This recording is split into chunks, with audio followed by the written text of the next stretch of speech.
हाँ, हम पढ़ रहे थे कक्षा 9वीं में अध्याय 7 जीवों में विविधता। तो वर्गीकरण और जैव विकास सभी जीवधारियों को उनकी शारीरिक संरचना और कार्य के आधार पर पहचाना जाता है। जो सभी प्रकार के जीव होते हैं तो उनको उनकी संरचना और उनके कार्य के आधार पर जीवों को पहचानते हैं, उनका वर्गीकरण किया जाता है। शरीर की बनावट में कुछ लक्षण या अन्य लक्षणों की तुलना में ज़्यादा परिवर्तन लाते हैं। मतलब शरीर की बनावट की तुलना करके भी उनमें कौन कौन से परिवर्तन हैं उसके आधार पर भी इसमें समय की भी बहुत महत्वपूर्ण भूमिका होती है। अतः जब कोई शारीरिक बनावट अस्तित्व में आती है तो यह शरीर में बाद में होने वाले कई परिवर्तनों को प्रभावित करती है। शरीर में जो परिवर्तन होते कई प्रकार के परिवर्तन को प्रभावित करते हैं। दूसरे शब्दों में शरीर की बनावट के दौरान जो लक्षण पहले दिखाई पड़ते हैं उन्हें मूल लक्षण के रूप में जाना जाता है। तो शरीर की बनावट में जो लक्षण हमको पहले दिखाई देते हैं उनको मूल लक्षण कहते हैं। इससे यह पता चलता है कि जीवों के वर्गीकरण का जैव विकास से कितना नज़दीक संबंध है। इससे यह जानकारी मिलता है वर्गीकरण कि जीवों के जैव विकास में उनका कितना नज़दीकी संबंध होता है। जैव विकास क्या है? हम जितने भी जीवों को देखते हैं वे सभी निरंतर होने वाले परिवर्तनों की उस प्रक्रिया के स्वाभाविक परिणाम हैं जो उनके बेहतर जीवन यापन के लिए आवश्यक हो थे।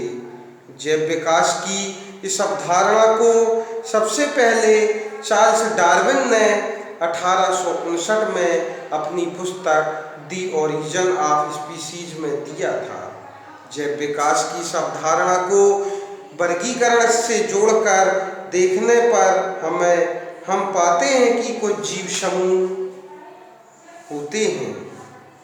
तो वर्गीकरण के पदानुक्रम की संरचना अर्नस्ट हैकल 1894 और रॉबर्ट विटकर ने 1959 और कार्ल बोस ने 1977 नामक जैव वैज्ञानिकों ने सारे सजीवों को जगत नामक बड़े वर्गों में विभाजित करने का प्रयास किया। विटकर द्वारा प्रस्तावित वर्गीकरण को 5 जगत मतलब जो विटकर थे उन्होंने वर्गीकरण को 5 जगत में बांटा। तो पहला मुनेरा, प्रोटेस्टा, फंजाई, प्लांटी, एनिमिलिया, मतलब 5 जगत वर्गीकरण कौन दिए? आर.एच. विटकर नामक वैज्ञानिक ने। तो पहला था मुनेरा, दूसरा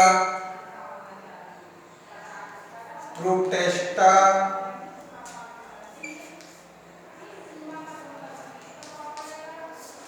तीसरा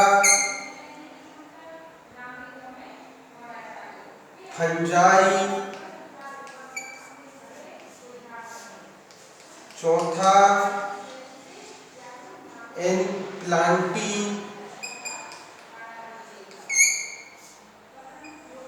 और 5वां एनिमिलिया।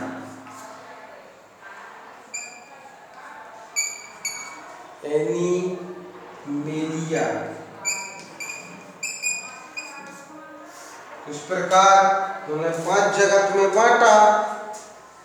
ये समूह कोशिकीय संरचना, पोषण के स्रोत और तरीके तथा शारीरिक संगठन के आधार पर बनाए गए। ये जो मतलब एक कोशिकीय जो संरचनाएं हैं ये उनके पोषण के आधार पर और शारीरिक संगठन उनकी संरचना।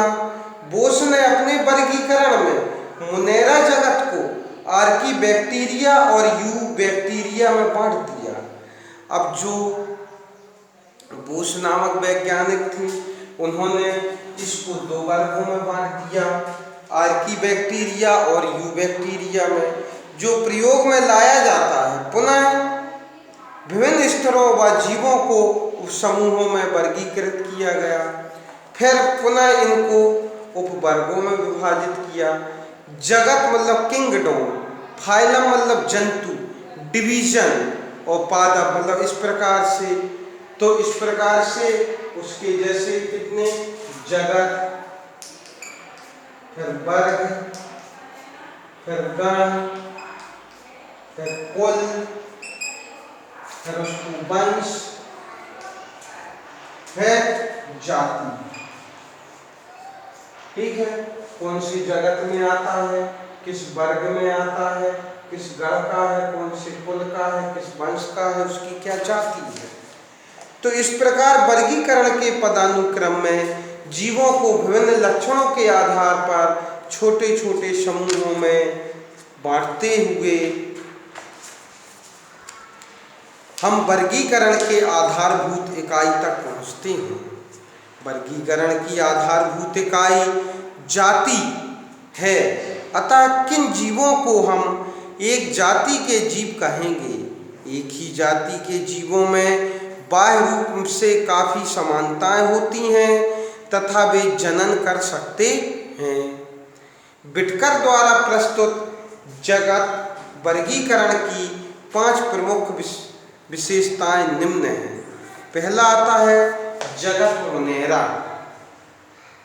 इन जीवों में ना तो संगठित केंद्रक होता है, मतलब इसके अंतर्गत जो जीव पाए जाते हैं न उसमें संगठित केंद्रक होता है और ना ही कोशिकांग होते हैं और ना ही उनके शरीर बहुकोशिकीय होते, मतलब सूक्ष्म जीव होंगे। इनमें पाई जाने वाली विविधता अन्य लक्षणों पर निर्भर करती है और इसमें जो है अन्य लक्षणों पर निर्भर करेगी।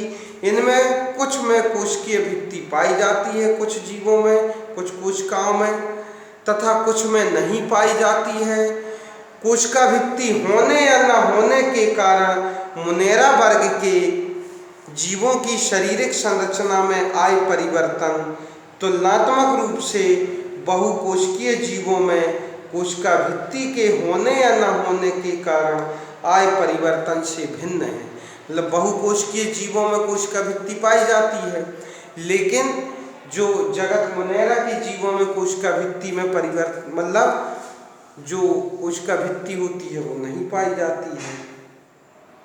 पोषण स्तर पर ये स्वपोषी तथा विषमपोषी दोनों हो सकती है। यदि पोषण के आधार पर देखेंगे तो इस वर्ग के जो जीव हैं वो स्वपोषी भी होते हैं और विषमपोषी भी। उदाहरण के लिए जीवाणु, नीलहरित, शैवाल, साइनोबैक्टीरिया, माइकोप्लाज्मा कुछ उदाहरणों को चित्र में दिखाया गया है। तो जैसे बैक्टीरिया, बीजाणु, ठीक है, ये सब पैरामीशियम, अमीबा, युगलीना। तो इस प्रकार से 7.1 में जो बताए गए हैं ये जगत मुनेरा के हैं। अब आता है जगत प्रोटेस्टा। इसमें एक कोशिकीय यूकैरियोटिक जीव आते हैं।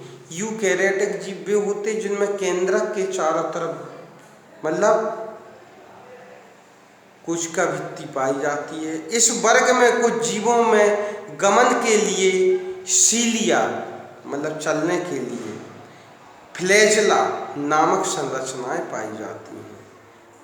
सीलिया फ्लैजेला जो कहलाते जैसे जे रोम निकले हुए हैं इसमें। ये स्वपोषी भी होते हैं और विषमपोषी भी, दोनों तरह के होते हैं। उदाहरण के लिए एक कोशिकीय शैवाल, डायएटम, प्रोटोजोआ इत्यादि उदाहरण के लिए 7.2 में देखें जिसके उदाहरण हैं पैरामीशियम, अमीबा, युगलीना, ये सब जगत प्रोटेस्टा के हैं। अब आता है फंजाई। फंजाई जगत के जो होते हैं ये होते हैं ये विषमपोषी होते हैं, मतलब दूसरों पर भोजन के लिए, और यूकैरियोटिक जीव हैं। ये पोषण के लिए सड़े गले कार्बनिक पदार्थों पर निर्भर करते हैं, इसलिए इन्हें मृत जीवी भी कहा जाता है। इनमें से कई अपने जीवन की विशेष अवस्था में बहुकोशिकीय क्षमता प्राप्त कर लेते हैं, फंजाई अथवा कवक में काइटिन नामक जटिल शर्करा की बनी हुई कोशिका भित्ति पाई जाती है। उदाहरण के लिए ईस्ट मशरूम पाई जाती हैं। कवकों की कुछ प्रजातियां नीली हरी शैवाल साइनोबैक्टीरिया साथ स्थायी अंतः संबंध बनाती हैं, जिन्हें सहजीवता कहते हैं। ऐसे सहजीवी जीवों को लाइकेन कहा जाता है। ये लाइकेन अक्सर पेड़ों की छालों व रंगीन धब्बों के रूप में दिखाई देती है। तो फंजाई जगत की होती हैं जैसे एस्पलेजल, पेनिसिलियम, एगोरिकस, प्लांटी। इस वर्ग में बहुकोशिकीय भित्ति वाले बहुकोशिकीय यूकेरियोटिक आते हैं। ये स्वकोशी होते हैं, मतलब प्लांटी मतलब प्लांट, पौधे छोटे। प्रकाश संश्लेषण के लिए क्लोरोफिल का उपयोग करते हैं। इस वर्ग में सभी पौधों को रखा गया है। चूंकि पौधे और जंतु सर्वाधिक दृष्टिगोचर होते हैं, इस वर्गों की चर्चा खंड 7.4 में करेंगे। फिर आता है एनीमिलिया। इस वर्ग में ऐसे सभी बहुकोशिकीय यूकेरियोटिक जीव आते हैं जिनमें कोशिका भित्ति नहीं पाई जाती है। इस वर्ग के जीव विषमपोषी होते हैं। इस वर्ग की चर्चा हम बाद खंड 7.5 में करेंगे।